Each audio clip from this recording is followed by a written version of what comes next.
Good evening, Bulldog fans, and welcome to Above the Net, where we'll learn anything and everything that deals with Navarre College women's volleyball. And we'll hear it straight from their leader, the head volleyball coach, Ariel Apolinario. Coach, how you doing? Doing well, doing well. Hey, is my pronunciation of your last name getting better? From the first time to today, much better for sure. All right, good. I practiced that, believe you me. Coach, the last time since we've had a coaching show, you've had 6 matches. 5 of those 6 matches were on the road. In fact, it was a 5-game road trip.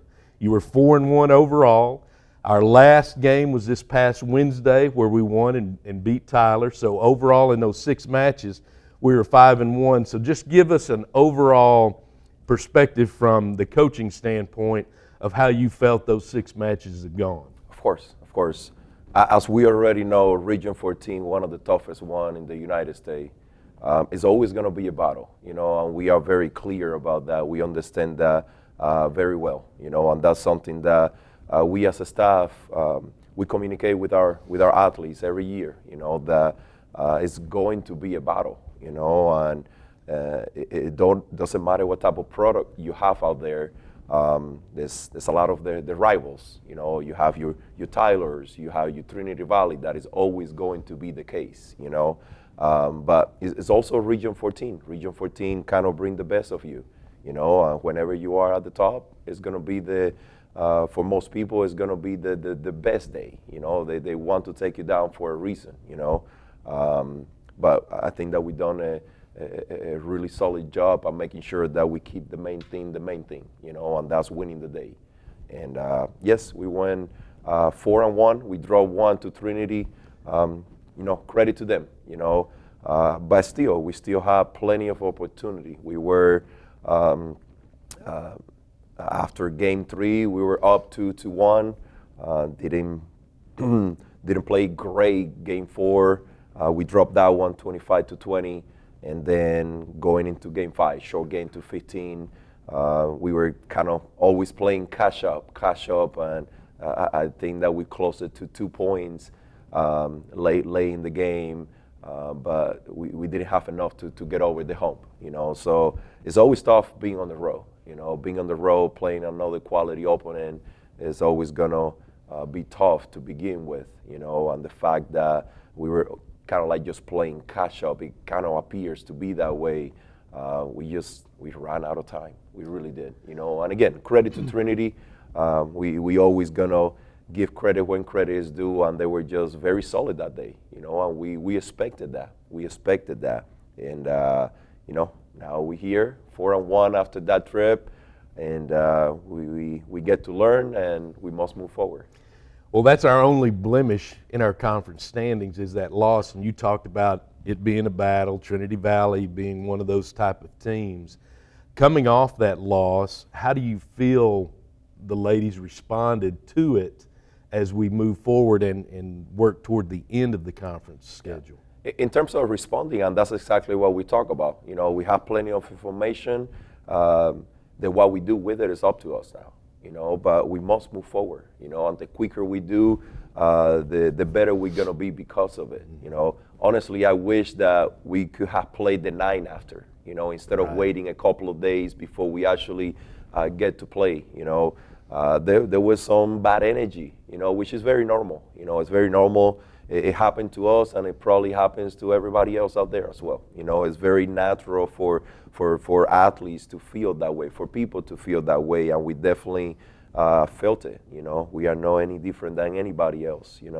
But we got a couple of days to get out there and make sure that we correct a couple of things, and something that something that we have talked about with this group is that for us to have the best chance to compete for a championship this year. That could be conference championship, national championship, whatever the case might be.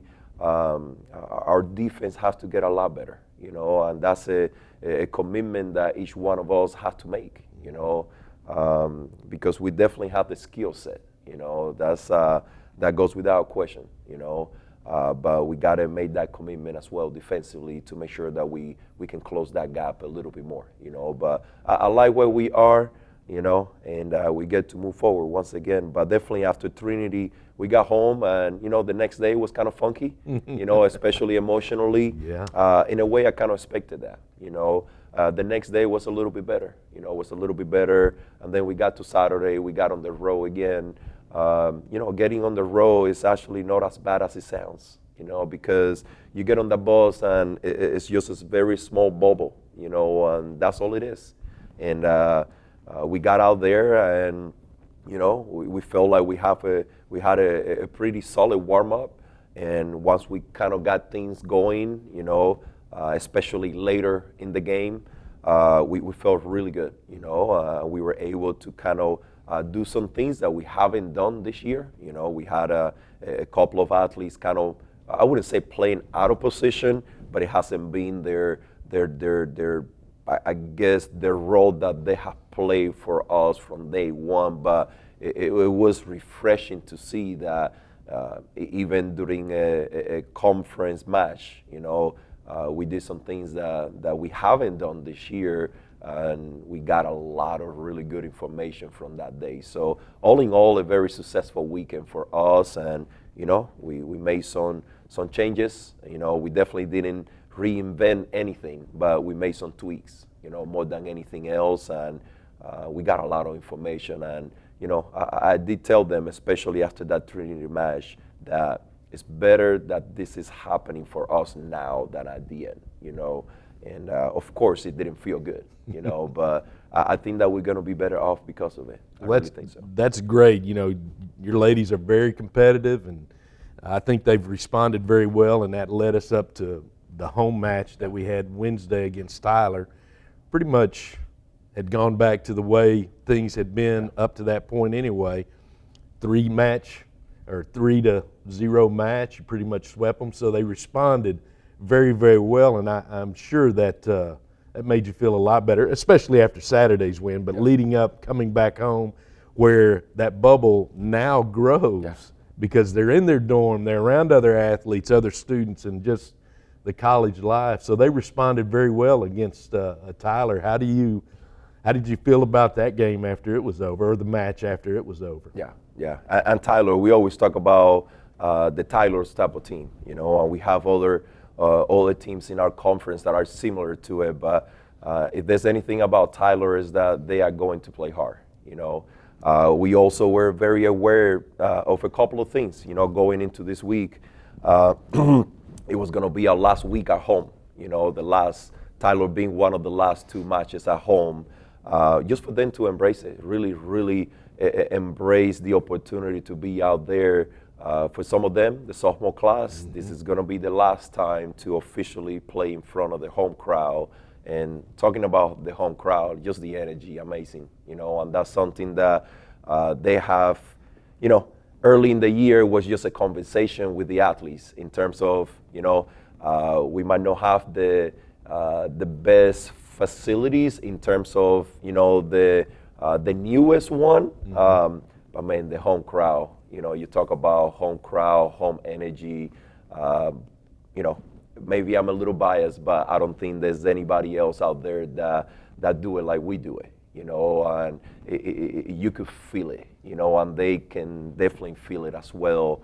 And, at first it was just a conversation, but now they also are embracing that as well, and it goes a long way, it really does. And we've been blessed and lucky to play in front of our home crowd, and it has been amazing, but going into Tyler a little bit more, one of the things about athletics is injuries, and we were very well aware that Tyler was going through some of that, and you could tell it showed a little bit on their side that they were still trying to figure out some things, they just 3 days earlier, they went out to West Plains, and they had some key players going down for them, and now they had other athletes that they needed to play a different role, but it goes without saying that I truly believe that we were very solid that day. We were very solid, and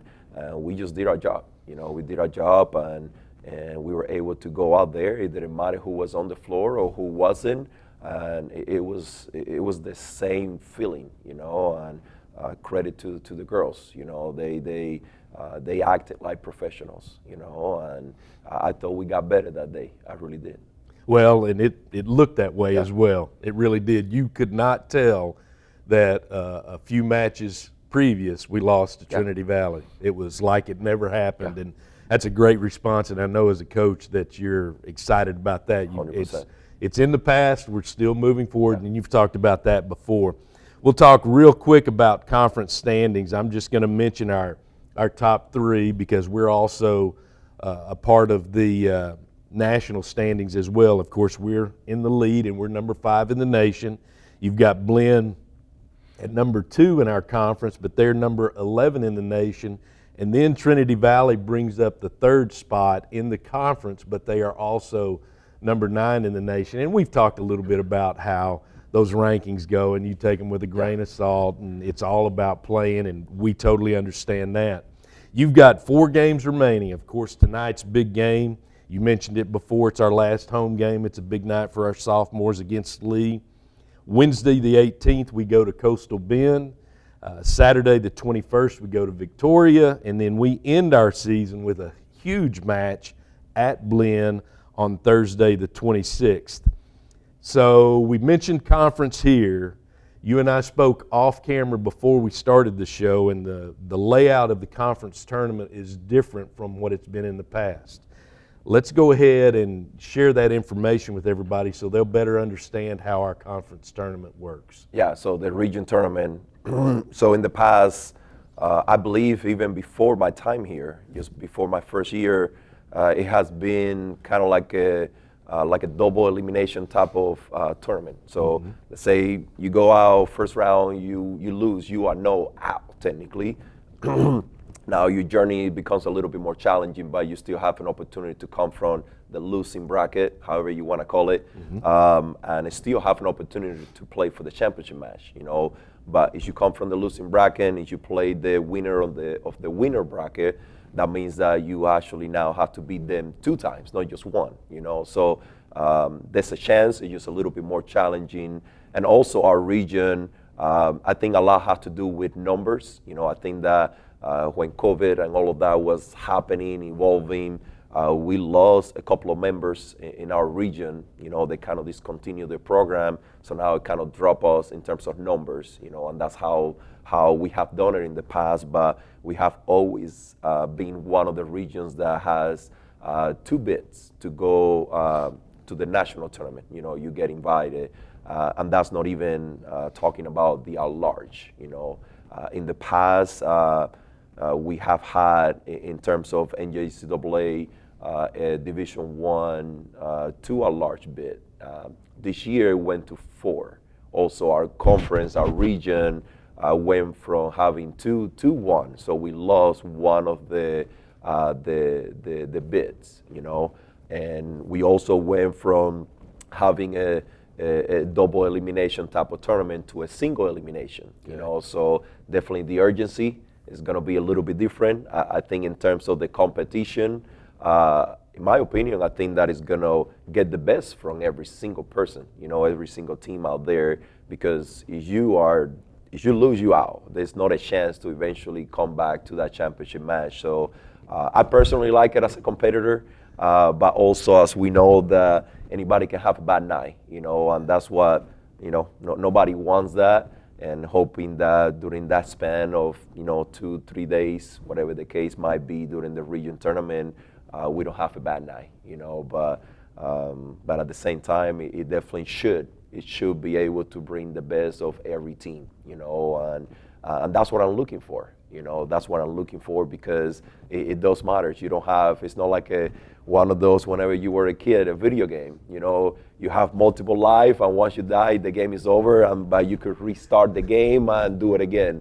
There's no such a thing anymore. You know, it's one and done, and let's see what happens next. You know, but just ours, like probably multiple other teams can probably tell you the same thing, but we have as good of a chance as anybody else, you know. And I definitely like our group. I like our side. I like our chances, and I would go to battle with them any day. Okay, that's a good segue into talking about your group. We'll start, though, with tonight's game Yes. against Lee. We'll just give you an opportunity to share what you feel like it's going to take for us to come out victorious. Lee's 4-8 in conference, and you've mentioned it before. Anytime we step out onto the court against any conference opponent, it's a battle, and it'll be a battle tonight. But you also mentioned how the home court advantage plays into our success as well. And from what I've heard, there's going to be quite a few people at the match tonight. You're going to have some young girls that play volleyball around the county and around the Navarro College district area. They're going to come to the game, so it's going to be a packed house. But not to lessen the crowd, what's it going to take for your ladies tonight to win the match? I think tonight is going to take everything and probably more. Tonight we are not only playing a match. It's also it's most likely going to be extremely emotional. And when that's part of the battle that you are facing, it takes all of your energy. It really does. Sometimes for the better, sometimes for the worse. But the longer I've been around the sport, emotions don't go well. I think there's a fine line from being excited, being ready, but once you cross that line, it could also play against you. And that's my hope. And that's part of our job as a staff, to make sure that they understand that we got to do a great job of visualizing that day. Yes. And today, the moment, kind of embracing being out there. It's our last home match. We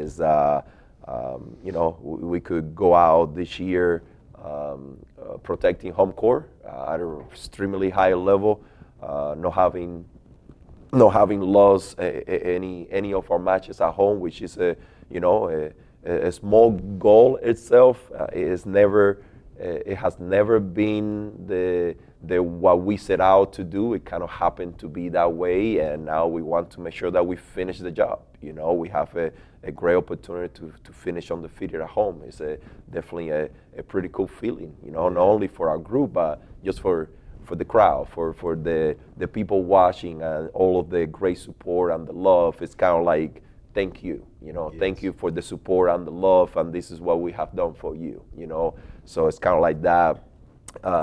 Kind of like read between the lines type of deal. Right. So that part has been great. But, sophomore night is honestly the one thing that I have learned about sophomore night or senior night in other places, 4 years institutions. You really don't know what you're going to get. You really don't know. My hope is that they don't let it affect them to the point that now they cannot play the match the way that they should. I don't think it will be the case. I think that we have a well calm and collected group, that they actually understand the big moment really well. But at the same time, my message is going to be very simple. Go out there and enjoy. You deserve it. They have been here, most of the sophomores. We have multiple transfers, but most of the sophomores been here now for 2 seasons, and they have won plenty of games for us. They definitely deserve that moment, because it is about them in a big way. We just can't forget that we still have a game to play, but definitely embrace it, enjoy it. It's probably going to hit them a little bit different, probably it's going to hit them at different times. I just hope that we're able to be as calm and collected as we can be, so we can still get the job done. And I'm confident that we will. That's good. You've got a solid group. You've got a solid team. But your sophomores for sure are very solid. And we can't end the show without me asking you about that. But before I do, it'll hit you too. Yeah, probably. It'll hit you at some point in time. It'll hit you too, because you do, as a coach, you put a lot of energy into them. You sell them and their families to come play for you, and so it's a special time for you as well. And I know that that'll be a special moment whenever that happens for you. But back to the sophomores, we can't end the show without giving you an opportunity to mention each one of them. You'll have your info there that you'll follow along as you look, but now I give you the chance to talk about each one of your sophomores, briefly give us just a quick overview of their time here and an opportunity for you to celebrate them as we end the show tonight. And that's, I don't think that you could have said it better, celebrating them. And that's, we always, we always trying to make sure that we don't miss the opportunity to celebrate them, because it is about them. I think that the more you do this, and you are around teenagers, and it is always about them, because at the moment that it becomes about you, it's probably for the wrong reasons, and I have always had that very clear that I wouldn't be here without them, and I'm blessed and lucky to call myself a coach, but it's always been about them. And as far as I do this, as long as I'm doing this, it's always going to be about them. But just having the opportunity to celebrate them. I know it's sophomore night, but we always trying to find moments that we can do that. But sophomore night, it doesn't get much better than that, But definitely, if you allow me an opportunity to kind of go down the roster and briefly talk a little bit about each one of them, I think it will be a pretty cool moment, not only for them and for the program, but also for the families as well. They have invested so much, because it's a journey itself, and each one of them is on a different journey, But let's start with number 2, Audrey Brooks. The cool thing about Audrey, I don't know if many people knows about her, is that she actually transferred from Tyler College. So last year she was on the other side. So we actually had a brief conversation after Wednesday match about hey, how you feeling? Tell me what's going on through your head right now. Okay. And that kid couldn't be happier. We have played Tyler 2 times this year, and we have been on the winning side on both of those times. And for her, she's on top of the world right now. But that was I was so happy for her, that she was able to have that moment. Of course, she understands that it's never about her; it's about us. But having that opportunity, that she was part of it. Last night when we play on Wednesday night, she couldn't be any happier. So that was pretty cool for her. I was so happy for her. But Audrey is a sophomore transfer, come from us from Georgia, and she's done a great job for us in the middle, and that's one of those positions that, going back from last year, we needed to upgrade. We were very we like what we have, but we were one injury away from not having enough people in that position. So she's definitely part of a group that, we are lucky that this year any of our middles could be out there, and we will feel very confident in terms of getting the job done. We are very lucky to have 4 of them, and she's definitely part of that group. But just extremely hard worker, and that kid is all about what else can I do to help the team. When you have a bunch of people that is the main goal, normally good things are going to happen. But extremely pleased with her contribution. It's not over yet, but definitely Wednesday night was a pretty cool moment for Audrey, for sure. The next one, a young lady that's been here for 2 years now, number 3, Alisa Rojo, a young lady from Texas. She plays the libero position. Last year she was in the running for being the starting libero. She ended up playing the DS role for us. But this year, from day one, I think that she kind of separated herself from the rest of the group. Not perfect by any means. Nobody's perfect, but definitely in terms of the big picture, she just been very consistent, and she have made tremendous improvement, not only in terms of volleyball, but the off the court stuff. Her mental game this year is so much stronger than it was last year. And that was an item that we often had a conversation about that, hey, listen, in order for us to take our game to the next level, we got to make sure that we are good here. You know, we got to be free, and she's done an amazing job in terms of giving herself a chance to just be present, you know, and she just kind of ran away with the job, you know, and, you know, she, in my opinion, there's a lot of really good defensive players in our region, but definitely she has to be in that conversation of one of the top defensive players, you know, and again, lucky to have her on our side for sure, you know.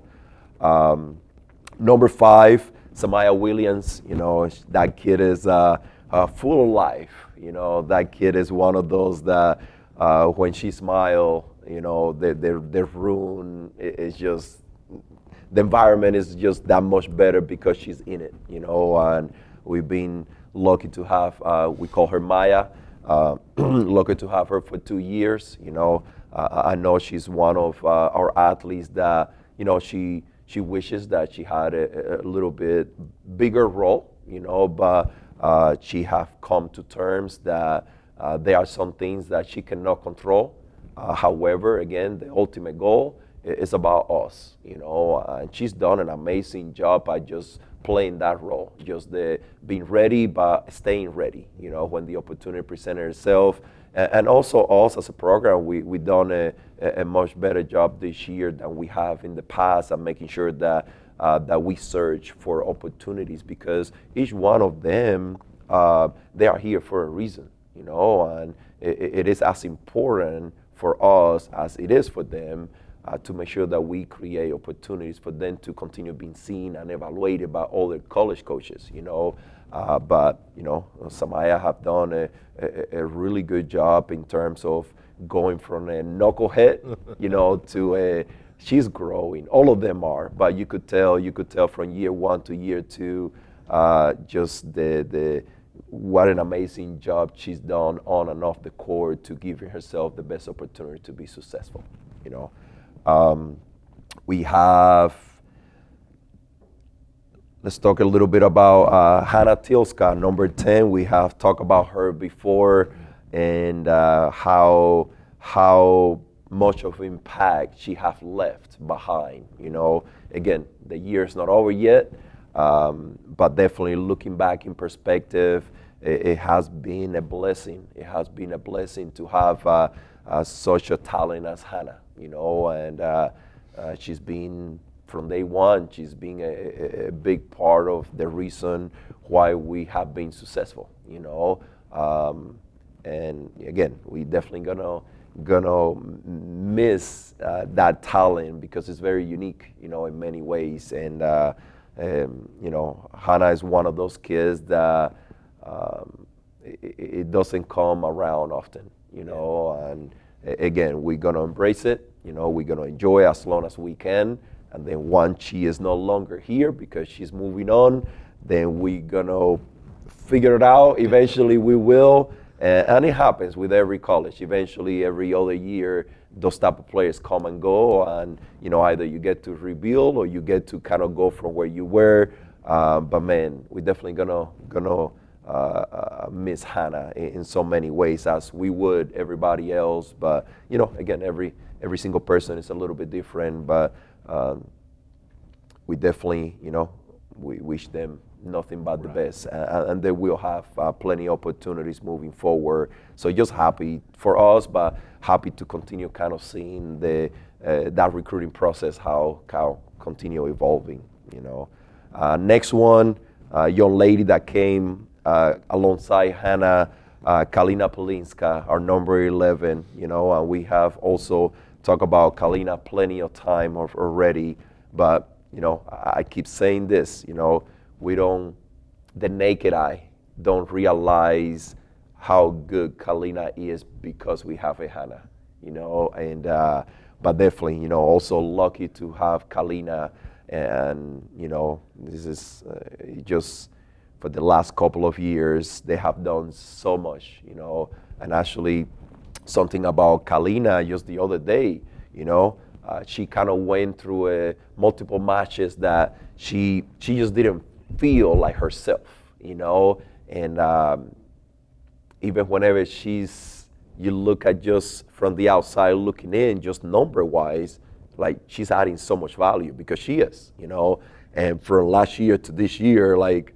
it's almost the same, in some areas a lot better, in some areas just a little bit lower, but it has to do more with the group that we were able to put around Hannah and Kalina more than what they are doing or what they are not doing. So, but they are very aware of that and they are loving it, But, with Kalina specifically, the other day she was like, Coach, it just doesn't feel right, So we actually had a conversation that, hey, what you are feeling right now is actually not telling us the whole story. So we kind of had a little back and forth, and again, I'm not going to go into the details of it because it was a personal conversation, but even a player at that caliber, is still, like they are teenagers and they are dealing with things, and just because you see them out there when we are playing, that doesn't mean they're not dealing with other things, And these are things that we also have to be very aware. And she was struggling. She was struggling and trying to understand why she was feeling that way, But definitely was a really cool conversation, We're just kind of like for her to be able to put things in perspective. And the cool thing about that yes, she felt that something was off, but she is still looking for ways to, what else can I do to help us? So it was really never about her. She wanted to kind of figure it out, like, what am I doing or what am I not doing? Because I want to be able to continue helping us, So that was pretty cool. That was pretty cool to hear from her for sure, Next one is Alessandra Pantoja. She's one of the two transfers that we had alongside Audrey Brooks that we just recently talked. She played for Dominican University last year, Division II, had a really good freshman year, and she wanted to get closer to home. Texas is where it's home for her. And also, fun fact about Alessandra, she's been playing volleyball for a really long time alongside Alisa Rojo, our defensive player. So that was kind of part of that connection, and it worked out great for us. I don't think that you could have planned for that. It kind of worked out, one of those that, sometimes you presented with opportunities, and we were searching for a setter at that time, and, blessed to have her here. But she's done such an amazing job for us, and we also have talked about her recently that it's not about just her play, it's about her leadership, and you need, when you have a bunch of leaders, normally good things happen because, we coaches sometimes, we could tell them whatever we believe that they should know. But at the end of the day, if they don't make the choices and if they don't do it, it's just pointless, But she is one of the many that we have on the team that it's always personal, and she is extremely intelligent, and she's just one of those that is kind of like one of my two quarterbacks, one of my 2 point guards on the court, that of course there's always going to be a game planning, but we allow them to kind of take lead, and she's done an incredible job with that in a very short amount of time, but she's been a blessing. She's been a blessing to have. The next one is Olivia Sotelo. I cannot tell you how lucky we are to have Olivia. Olivia came to us as a walk-on athlete. Year one, we were presented with an opportunity to reward her and her family with the opportunity to be on a scholarship. It doesn't happen every year, but that's what I always try to tell them, that anytime that we have an opportunity to reward you, we will, because the most important people on the team are the people here now. It doesn't always work out that way. There are so many moving parts for that to happen, but year one we were able to do that, and she earned every little bit of it. and I wish that I could do that for all of my athletes, But Olivia came, honestly, her and us as a staff, we didn't know what role she was going to play, and we kind of started the year without her on the court. And that very first weekend, I remember, as in it was yesterday, first weekend last year, year one, we went to Milan, and we started the first match with her, not being on the court, and we made some changes. We kind of changed some things because we needed to, and everything changed. Everything changed for the better, and then after that, we were like, we have to keep her out there, and she's just one of those kids that when you're looking at just the numbers, it doesn't really tell you the whole story, alongside Alessandra, they have been great leaders for us, and just very consistent at everything that they do, and I think that it says so much about who they are as people, and I wish every year I could sit here and tell you I have a bunch of those people in the program. Of course we want them, but sometimes you get lucky, sometimes you just don't get any of them. But we are blessed to have multiple of them at the same time. The other young lady, Mahogany Wilson, we call her Mo. Her story is very unique in a way. Mo went from year one, be a full-time starter for us the whole year, and she played that role extremely well for us, and she added so much value that year one. Fast forward to year two, her role changed a little bit, and it has nothing to do with her skill set. I think it has more to do, and we kind of briefly spoke about this, that that position last year, we were one injury away from just not knowing what was next, so it was a priority for us to make sure that we got a little bit deeper, from one thing to the next. We have 4 quality middles now, that any of them could just go out there and get the job done, I know that she's one of the many athletes that they wish they had a bigger role, and I know that it's hard for them. It really is. You could tell, but they have done such an amazing job making sure that, of course, they want to be out there, but at the same time, they're still celebrating our success because they are part of that success, and they just continue being ready, and that's, as a coach, that's my biggest satisfaction, to know that, yes, they wish that they were there with everybody else on the court, but the fact that they're going to continue doing the job, they're going to get up every day, and they're going to give you everything that they have, and they still want to get better. They still want to get better, and that's hard to do, but they found that happy medium from, wanting to do it. It's not their time just yet, but they're going to remain ready, and it says so much about them, and I'm so pleased as a coach to have a bunch of people that that's the mindset, that's the mindset, and also lucky in a way, but all in all, this sophomore class being extremely successful, have won a bunch of games.